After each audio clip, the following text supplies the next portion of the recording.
बिस्मिल्लाहिर्रहमानिर्रहीम। अस्सलामुअलैकुम नाज़रीन। प्रोग्राम रूल ऑफ लॉ में मैं हूं मुक़द्दस खान। नाज़रीन, जैसा कि हमने अपने लास्ट प्रोग्राम में बात की थी सज़ाए मौत के हवाले से, आज भी हमारा पहला क्वेश्चन सज़ाए मौत के हवाले से है। सज़ाए मौत कौन कौन से मुकदमात में दी जा सकती है। इसी के साथ हमारे आज का मेन टॉपिक है चेक डिसऑनर। इन्हीं सब सवालात पर बात करने के लिए मेरे साथ स्टूडियो में मौजूद हैं सीनियर एडवोकेट आगा साजिद हुसैन साहब। सर, आप कैसे हैं? अल्लाह का शुक्र है। सर, जैसे कि हमने लास्ट प्रोग्राम में बात की थी कि सज़ाए मौत के हवाले से, तो मेरा आज जो है पहला टॉपिक उसी से रिलेट करते हुए ये है कि सज़ाए मौत कौन कौन से मुकदमात में हो सकती है। जी बिल्कुल, फौजदारी मुकदमात के हवाले से हमने डिस्कशन की थी। सज़ाए मौत देखिए, पहली बात तो ये कि बहुत रेयर होती है, क्योंकि आप डेथ पेनल्टी देने के लिए जा रहे हैं, तो डेथ पेनल्टी के अंदर ज़ाहिर है हर चीज़ को एहतियात की जाती है, कोशिश की जाती है कोई ऐसी गलती ना हो जाए। मैंने कल भी ये चीज़ बात की थी कि लॉ में ये है कि आप मैक्सिमम लोगों को छोड़ दें, और लेकिन मैं आपको इस तरह एग्जांपल देता हूँ कि एक जहाज़, बहरी जहाज़ है, वो तूफ़ान में आ जाता है, बहरी तूफ़ान में आ जाता है, तो एक जहाज़ के अंदर 100 लोग हैं और एक जहाज़ के अंदर 10 लोग हैं, तो कोशिश की जाएगी 100 लोगों वाला जहाज़ बचा लिया जाए, 10 लोगों वाला जहाज़ डबो दिया जाए, अगर दोनों में से किसी एक को बचाना पड़े। सेम लाइक कि अगर ऐसे मुकदमात के अंदर कोशिश की जाती है, पूरी एहतियाती तदाबीर, प्रिकॉशनरी मेजर्स लिए जाते हैं कि अगर हमें बेगुनाहों को बचाने के लिए गुनाहगार को बचाना पड़ जाए तो गुनाहगार को आप छोड़ दें, लेकिन एक बेगुनाह को सज़ा नहीं होनी चाहिए। तो इसीलिए बहुत कम मुकदमात हैं जिसमें डेथ पेनल्टीज़ होती है। सबसे पहले शरई निज़ाम के मुताबिक जैसे कसास है, अगर कोई शख्स किसी को मर्डर कर देता है तो फिर डेफिनेटली मौत की सज़ा मौत ही है, उसके अलावा कोई नहीं है। तो मर्डर केसेस में हो सकती है। इसके अलावा जो ड्रग के केसेस हैं, 9C के जिसको हम कहते हैं एंटी नारकोटिक्स फोर्स के तहत, CNSA control of narcotics substance act के तहत, अगर कोई शख्स किसी शख्स में ये प्रूफ हो जाता है कि वो 1 किलो से ज़्यादा चर्स या ऐसी कोई ड्रग लेके जा रहा है, स्मगल कर रहा है, तो अगर वो साबित हो जाता है, नॉर्मली होता है पाकिस्तान में कम ही है, लेकिन अगर ये साबित हो जाता है तो उस सूरत में उसको सज़ाए मौत, डेथ पेनल्टी दी जा सकती है। इसी तरीके से इसके साथ इनको जुर्माना भी होता है, कोई फ़ाइन तो होता ही है, फ़ाइन तो होता है। वो एक लॉ की एक वर्डिंग होती है कि डेथ पेनल्टी होगी, साथ में फ़ाइन होगा। अगर फ़ाइन नहीं पे करेंगे तो उस फ़ाइन के बदले में, अगर किसी कैपेसिटी नहीं है तो उसको इतनी सज़ा फालतू काटनी पड़ेगी। वो क्या रेशियोज़ होती हैं, वो पूरी एक डिटेल्ड डिस्कशन है, तो वो उसको उसकी जगह पे कुछ फालतू सज़ा साल 6 महीने 2 साल की काटनी पड़ सकती है, और उसके बाद वो दोबारा डेथ पेनल्टी उसको दी जाती है। तीसरी चीज़ ये है कि दहशतगर्दी के मुकदमात जो होते हैं, जिसमें आपने दहशत फैलाई होती है, दहशतगर्दी की होती है, हो सकता है उसमें आपने मर्डर ना भी किया हो, लेकिन दहशतगर्दी आपने फैलाई है, अगर ये प्रूफ हो जाते हैं कि दहशतगर्दी आपने फैलाई है, टेररिज्म आपके ऊपर प्रूफ होता है, तो उस सूरत में भी डेथ पेनल्टी होती है, क्योंकि जो ऑफेंस अगेंस्ट पब्लिक होता है। इसी तरीके से अगर हाई ट्रीजन के केसेस हैं, लाइक कॉन्स्टिट्यूशन की पामाली, जिसके आर्टिकल 6 के तहत आपके खिलाफ मुकदमा चलता है, कॉन्स्टिट्यूशन पामाल करना, तोड़ना, जैसे उसमें भी आपको डेथ पेनल्टी दी जा सकती है। तो इस तरह ये कुछ चंद एक मुकदमात हैं, इसमें मज़ीद इसके अलावा कुछ और भी हैं। दी जा सकती है सज़ाए मौत। देखिए, रेप केसेस में पहली बात मैंने कल इस पर डिटेल से बात की थी कि हदूद आर्डिनेंस के तहत अगर ये प्रूफ हो जाए तो उसमें कोड़ों की सज़ा है। अगर कोई बैचलर लड़की या लड़का हैं तो उनको टिल डेथ स्टोनिंग की सज़ा है, कि जब तक वो मरते नहीं उनको पत्थर मारे जाएँ। और अगर कोई मैरिड है और अगर कोई बैचलर है तो उसको फिर 100 कोड़ों की सज़ा है। इसी तरीके से पाकिस्तान के अंदर वैसे नॉर्मली फिर वही बात है कि नहीं होता, कि लॉ अपनी जगह स्टैंड करता है, तो मैक्सिमम 25 ईयर्स की जो है वो पनिशमेंट, इम्प्रिजनमेंट हो सकती है, इन केस अगर प्रूव हो जाए मैक्सिमम। सही है। तो हमने पिछले प्रोग्राम की बात कर ली, जो हमने सवाल अदा किया था। आज हम जो है वो चेक डिसऑनर के हवाले से बात करेंगे। तो पहला सवाल उससे मेरे से रिलेटेड ये है कि जो चेक के हवाले से जो मुकदमात हैं वो किस तरह कैसे दर्ज हो सकते हैं। जी बिल्कुल, चेक के हवाले से बहुत कॉमन चीज़ है और बड़ा कॉमन फ्रॉड है। लोगों को फ्रॉड सम टाइम ऐसे होता है, वो चेक इशू करते हुए उनको पता ही नहीं होता कि ये कितना बड़ा हम गलत काम करने जा रहे हैं।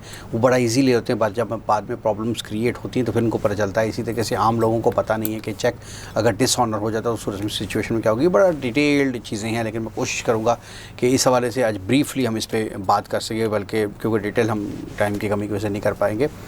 देखिए चेक जो है ना, वो चेक जो बिल ऑफ एक्सचेंज है, प्रॉमिसरी नोट है, ये निगोशिएबल इंस्ट्रूमेंट्स हैं। और अब से कुछ अर्सा पहले ये सिंपल पीपीसी की एक सेक्शंस होती थी, पाकिस्तान पीनल कोड तहजीरत है पाकिस्तान की, 420, 468, 471। 420 कहते हैं फ्रॉड को, और 468 और 71 कहते हैं कि आप तहरीरी फ्रॉड करें या फोर्जरी करें। सर आने वाले प्रोग्राम्स में हम ये आपके दफ़ाओं के बारे में बात करेंगे, कौन कौन सी दफ़ा किस पे लागू होती है। बिल्कुल ऐसे ही है, लेकिन वो with the passage of time चूँकि ये ज़्यादा हो रहा था फ्रॉड बहुत ज़्यादा, तो इसको स्पेसिफिक उन्होंने एक सेक्शन कर दिया 489 सब सेक्शन एफ़, जिसको हम बोलते हैं, आप कभी भी हम लाइफ में आप सुने 489F की FIR हुई है, मतलब वो चेक डिसऑनर की है, जैसे 302 मर्डर की होती है। तो इसी तरीके से 489F के हवाले से आप इसके सेक्शन इसको डील करता है। इसमें जब भी किसी शख्स ने, एक शख्स ने दूसरे शख्स को पेमेंट करनी हो, अदायगी करनी हो, और वो उसको कहे कि ठीक है जी, गारंटी नहीं, गारंटी के हवाले से लॉ थोड़ा डिफरेंट है, गारंटी चेक नहीं, अगर वो कहता है कि ठीक है जी मैंने आपके ये 1 लाख रुपए देने और ये आप चेक ले लें, जाएँ आप इस तारीख को कैश करवा लें, उस तारीख को वो कैश अगर नहीं होता तो वो डिसऑनर होता है, उसके खिलाफ कानूनी कार्रवाई हो सकती है।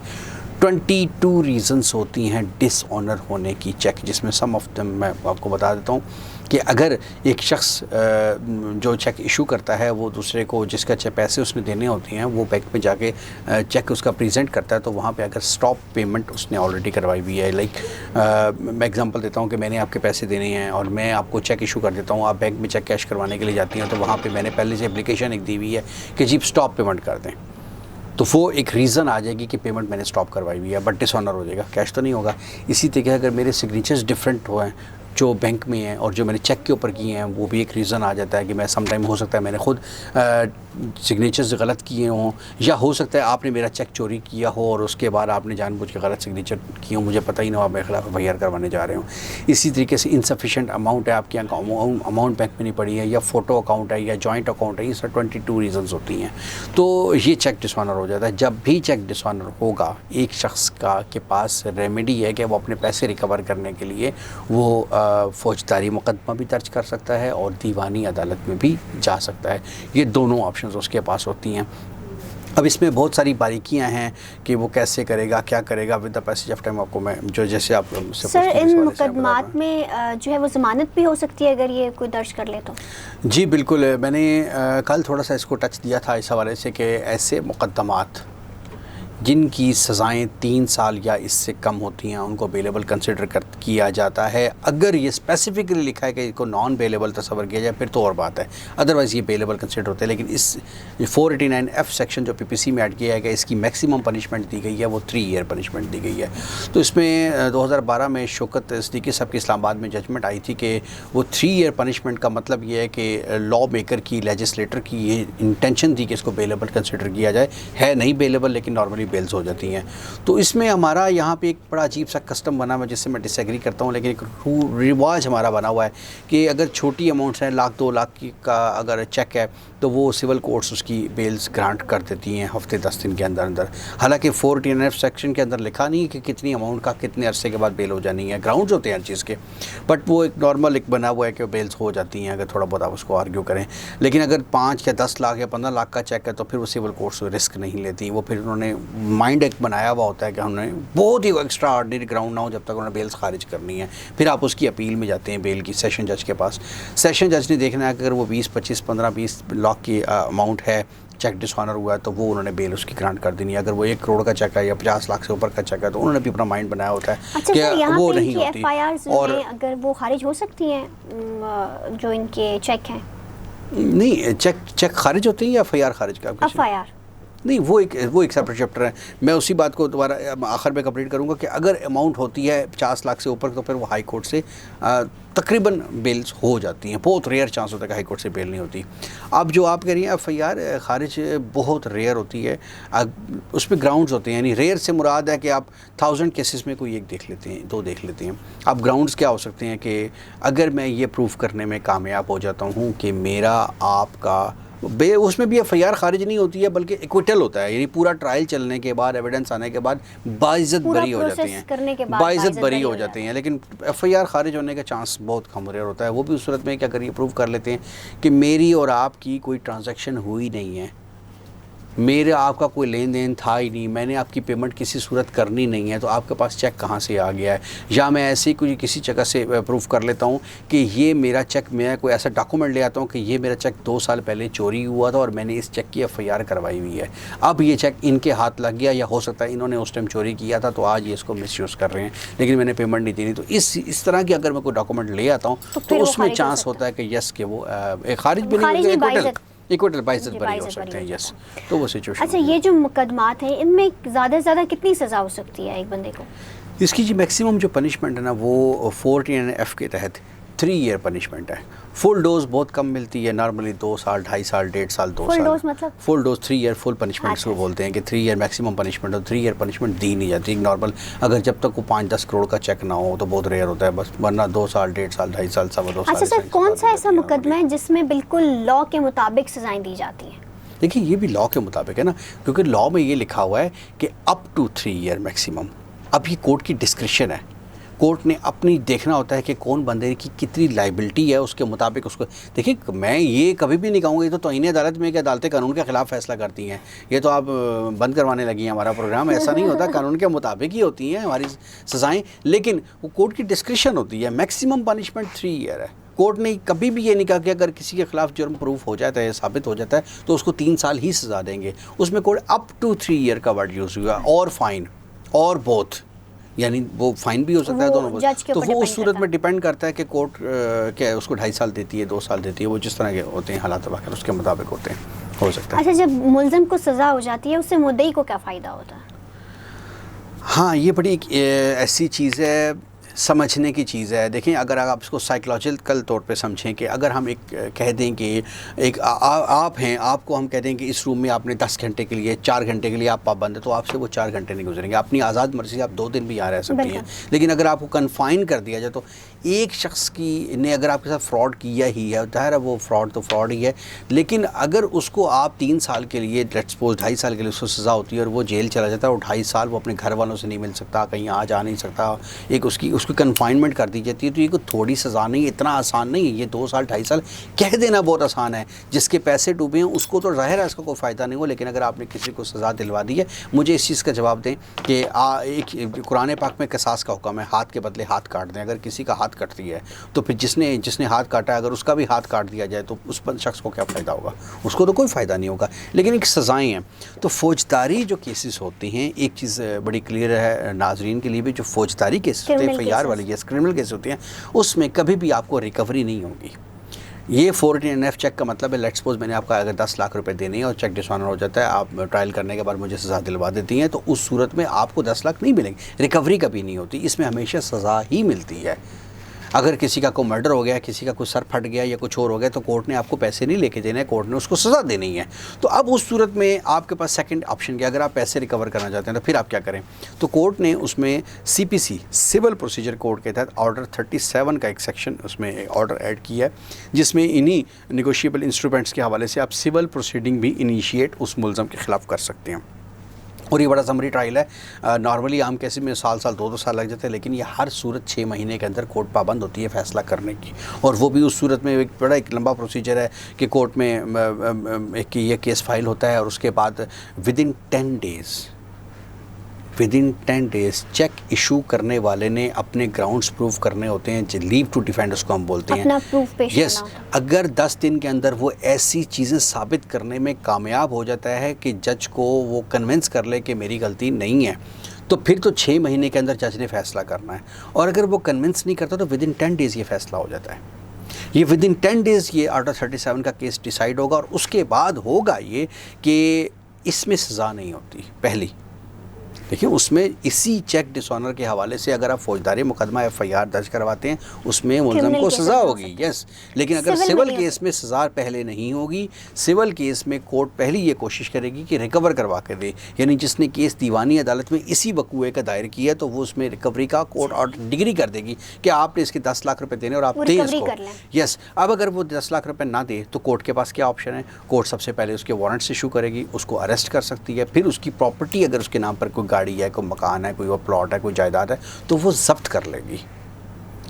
सिविल केसेस में, सिविल केसेस में जब्त हो सकती है, जब्त हो सकती है, फौजदारी में नहीं, क्रिमिनल में नहीं। यस, यही इसका बेनिफिट है। तो इसीलिए डिफरेंस है ना, मतलब समझना इसीलिए मुश्किल है। हमारे पास अक्सर जब क्लाइंट्स आते हैं तो हम उनको ये सजेस्ट करते हैं कि आप क्रिमिनल केस करें, क्रिमिनल केस में ये जेल जाएगा, खौफजदा होकर हो सकता है आपको पैसे दे दे, लेकिन कानूनी तौर पे नहीं दे सकता। कानूनी तौर पे अगर आप पैसे लेना चाहते हैं, सजा नहीं दिलवाना चाहते, तो फिर आप सिविल केस में भी साथ में आ जाएं।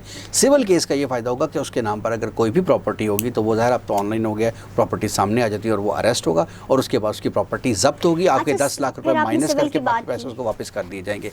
एक आखिरी चीज़ इसमें लाजमी ऐड करूँगा कि इन केस उसके नाम पर भी कोई चीज़ नहीं है, देन फिर उसके वर्षा नहीं, वारसान नहीं, उस सूरत में ये होता है कि वो आप उसके नाम पर अगर कोई चीज़ नहीं है तो उस सूरत में उसको 1 साल के लिए, जिसको हम सिविल इम्प्रिजनमेंट कहते हैं, फिर वो 1 साल के लिए जेल जाएगा।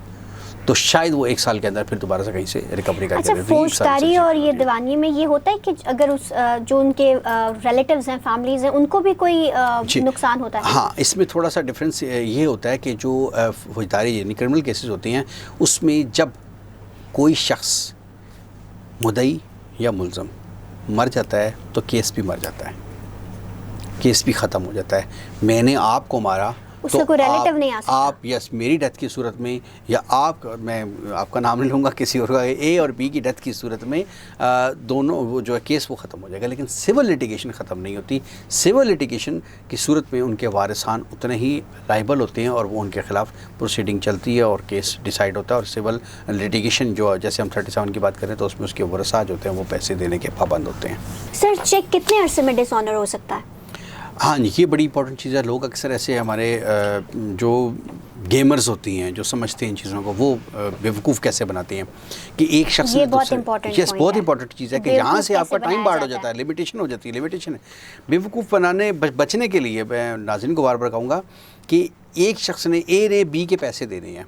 अब ए रे इशू कर दिया बी को चेक कि ठीक है जी आप ये पेमेंट कैश करवा लें, उसके बाद वो बैंक पे जाता है, वो डिसऑनर हो जाता है। अब अगर वो डिसऑनर होने के बाद वो दोस्ती भी तो होती है, लिंक भी होता है, रिलेशन भी होता है, तो वो वहाँ से वापस कहता है नहीं डिसऑनर नहीं करो, ये मेरा दोस्त भी है या मेरा एक रिलेशन भी है, उसको नहीं पता होता कि मेरे साथ फ्रॉड हो रहा है, तो आप वेट कर लो। तो फिर वो वापस आता है, वो ए के पास आता है कि यार ये तो चेक में तुम्हारे अकाउंट में पैसे नहीं हैं या इस वजह से वो डिसऑनर होगा। वो कहता है अच्छा नहीं आप थोड़ा वेट करो, मेरी पेमेंट आ जाएगी, मैं आपको कल बताता हूँ, परसों बताता हूँ। करते करते करते करते सुबह शाम करते, फिर कहता है कुछ पैसे कैश ले लो, मैं आपको हफ्ते बाद दे दूंगा, बाकी में ये हो सकता है वो 2-4-10 हज़ार उसमें से दे भी दे, फिर कहेगा बाकी मिल जाएंगे। बेवकूफ़ बनाते बनाते बनाते 6 मंथ्स लैप्स कर जाता है। अगर तो 6 मंथ्स के बाद, यानी आपकी एक्सपायरी अगर है जून 2021 में और दिसंबर 2021 तक अगर आप उस चेक को बैंक में ले जाकर डिसऑनर नहीं करवा सकते, अभी कुछ फ्रेश पेमेंट सुनने में आ रही थी 3 माह का भी टाइम हो गया है, बट अदरवाइज़ अगर 6 महीने के अंदर अंदर अगर आप इसको डिसऑनर नहीं करवा पाते तो वो चेक आप 6 महीने के बाद डिसऑनर करवा ही नहीं सकते। यानी अब आपके पैसे समझ लें डूब गए, अब आपके पैसे समझ लें डूब गए। अब आप इस फौजदारी मुकदमे की बात कर रहा हूँ, डिसऑनर नहीं हुआ, तो इसलिए ऐसी सिचुएशन के अंदर तेज़ी से काम करना चाहिए। आप इस चीज़ को ये देखें, फौजदारी खासतौर में क्रिमिनल की बात करूँगा कि एक शख्स के घर में अगर वो वकूआ हुआ है, चोरी का वकूआ हुआ है और वो 3 या 4 दिन के बाद जाता है कि मैं थाने में जाके FIR रजिस्टर कर रहा हूँ, तो फिर उस टाइम उसकी कोई कदर नहीं रहती। उसको फौरी एक्शन लेना है, जितना वो डिले करेगा तो उसका केस क्रिमिनल केस में वो लैप्स होता जाएगा। तो इस वजह से चेक जब भी डिसऑनर होना है तो वो विदिन 6 मंथ्स ही डिसऑनर होना है। इसके बाद वो समझे कि मैंने फी सबिल्लाह माफ़ कर दिए, वो फिर अच्छा सर, FIR कितने टाइम में हो सकती है? हाँ, इसी हवाले से FIR की लिमिटेशन जो है वो आफ्टर डिसऑनर 3 ईयर टाइम होता है। अब यहाँ पर भी डिसऑनर करवा के लोग रख लेते हैं, पुलिस के पास कौन जाए, थाने में कौन 3 इयर्स के बाद भी आप FIR करा सकते हैं? 3 इयर्स के बाद नहीं करवा सकते, मैक्सिमम टाइम 3 ईयर आपके पास टाइम है। डिसऑनर करवा के लोग रख लेते हैं, ठीक है जी करवा लेंगे उससे। अब विदिन 3 इयर्स आपने जाके FIR रजिस्टर करवानी है। अगर आप करवा पाएँ आफ्टर 3 ईयर फिर वही स्टेटस आ जाएगा कि जैसे आपने डिसऑनर नहीं करवाया था, तो वो फिर आपके पैसे समझ लें वो डूब गए, तो वो आप नहीं करवा सकते उस हवाले से। अच्छा सर, FIR की बात हो रही थी, FIR करवाते हुए किन बातों का ख्याल रखना चाहिए, बिकॉज नाजरीन को तो नहीं पता। देखिए FIR मैं फिर वो स्पेसिफिक बात करूँगा 49F हर केस में वेरी करता है, डिफ़र होता है, डिफरेंट चीज़ें होती हैं, रिक्वायरमेंट्स होती हैं हर केस की। ये सवाल मैं दोबारा करूँगी। क्या हुआ था? 1 मिनट सर, हम अभी FIR की बात कर रहे थे, तो जो FIR है वो करवाते वक्त किन बातों का ख्याल रखना चाहिए? जी, एफआईआर रजिस्टर करवाते वक्त हर केस की अपनी नौइयत होती है, हर सेक्शन की, हर जुर्म की, हर वकूए की, उसमें कुछ उसकी अपनी रिक्वायरमेंट्स होती हैं। अगर वो फुलफिल ना हो, अब आम तौर से हमारे यहाँ क्या होता है, एक लेमैन है, उसने उसके साथ जो वकूआ हो उसने एज़ इट इज़ वो वकूआ लिखना है और वो जाके रजिस्टर करवा देना। क्योंकि जो पाकिस्तान में हमारे पास यहाँ एक सिस्टम ऐसा है कि जब तक उस एप्लीकेशन जो आपने एफआईआर की मूव करनी है उसके अंदर वो कंटेंट्स नहीं होंगे, वो चीज़ें नहीं होंगी जो ज़रूरत की है। लाइक आपने कहा जी इसने मेरे पैसे देने, मेरे पैसे नहीं दे रहा, इसने मुझे कहा था मैं आपको दे दूँगा, ये वो पूरी होल अब स्टोरी वो जब तक नहीं लिखी होगी। नहीं, होल स्टोरी है, होल स्टोरी के साथ साथ आपने बताना है कि ये विटनेसेस मौके पे मौजूद थे, यस, ये विटनेसेस का जिक्र लाजमी करना है, कौन से गवाह थे आपके पास मौके पे, आपका एग्रीमेंट हुआ था या नहीं हुआ था, आपने इसको जो पेमेंट की थी वो किस ट्रांजैक्शन की मद में की थी, कब की थी, किस टाइम पे की थी, ये सारी चीज़ें लिखनी है। अगर आप सीधा सीधा जाके इसने मेरे पैसे देने, मुझे पैसे नहीं दे रहे, तो ऐसे कोई एफआईआर नहीं होगी, कोई सेक्शन अप्लाई नहीं होगा, आपको इसका फ़ायदा नहीं होगा। तो उस वक्त एफोर्ड इन एनएफ के हवाले से बात करूँगा कि उस वक्त इन चीज़ों का ख्याल रखना है कि इसने मुझे फिर चेक किन किन विटनेसेस की मौजूदगी में इशू किया, इसके अकाउंट में पैसे नहीं थे, मैं कौन से बैंक में गया, कब गया, डिसऑनर हुआ, वापस आके मैंने इसको बताया या नहीं बताया, फिर इसने मुझे क्या जवाब दिया, उस वक्त मेरे साथ कौन लोग मौजूद थे, मैंने सर को एग्रीमेंट किया या नहीं किया, मैंने अगर इसको पैसे दिए थे तो मैंने इसको क्यों दिए थे, लाइबिलिटी क्या थी, क्या उस ताकि वो इंटेंशन हमने लेजिस्लेटर की देखनी होती है, क्या वाकई आपके पास चोरी का चेक तो नहीं है, क्या मेरी वाकई आपके साथ ट्रांजैक्शन थी कि नहीं थी, मैंने आपके पेमेंट अदा करने के लिए आपको चेक इशू किया है या नहीं किया। तो ये सारी चीज़ें वेरीफाई करने के लिए, क्योंकि देखें हम एक साइड से ना देखें, हो सकता है जिसके पास चेक मौजूद है उसने जेन्युइन उस बंदे के दूसरे से पैसे लेने हो, और हो सकता है जिसके चेक है वो इनोसेंट हो और जिसके पास चेक है वो इनोसेंट ना हो, वो फ्रॉड कर रहा हो। तो कोर्ट को नहीं पता, कोर्ट ने इन चीज़ों को देखना है। तो एफआईआर रजिस्टर करवाते वक्त किसी जो इन चीज़ों का एक्सपर्ट होता है उससे ज़रूर मशवरा कर लेना चाहिए। एफआईआर का वकूआ, टाइम, मौका, बैंक डिसऑनर स्लिप, ये बहुत सारी चीज़ें हैं, इन सब चीज़ों का ख़ास तौर पर ख्याल रखना चाहिए। अदरवाइज़ इसी एप्लीकेशन की वजह से एफआईआर्स कमज़ोर होती हैं, इन्हीं वजह से प्रोसिक्यूशन यानी पुलिस अपनी जिम्मेदारियां अदा नहीं कर पाती, उनको वेरीफाई नहीं कर पाती, और इन्हीं गलतियों की वजह से एक शख्स जिसने वाकई पैसे देने हैं या वो वाकई मुलज़म और वो बरी हो जाता है, और बाद में हम मोरुद इल्ज़ाम ठहराते हैं अदालतों को, वकला को, पुलिस को। गलतियां हमारी अपनी हुई भी होती हैं, तो इन चीज़ों का बड़ा एहतियात करना चाहिए। एग्जैक्टली, हम लोग चंद रुपए बचाने के लिए, चंद हज़ार रुपये बचाने के लिए लाखों रुपए खो देते हैं। तो कंसल्टेंट्स को लाजमी मशवरा उनसे लेना चाहिए, उनसे बात करनी चाहिए, ताकि आप अपने कीमती रुपयों से, अपनी कीमती चीज़ों से वो मिस ना कर जाए उन चीज़ों को। Thank you so much sir for your time. जी नाजरीन, आज हमने बात की चेक डिसऑनर के हवाले से। हम चंद रुपए बचाने के लिए अपने लाखों रुपए का नुकसान कर देते हैं। अगर हम इसी नुकसान से बचने के लिए किसी कंसल्टेंट से मशवरा कर लें तो हम बहुत बड़े नुकसान होने से बच सकते हैं। इसी के साथ अपनी मेज़बान मुकद्दस खान को दीजिए इजाज़त। खुदा हाफिज़। अब होगी आपकी बात सिर्फ डीटीएच न्यूज़ पर।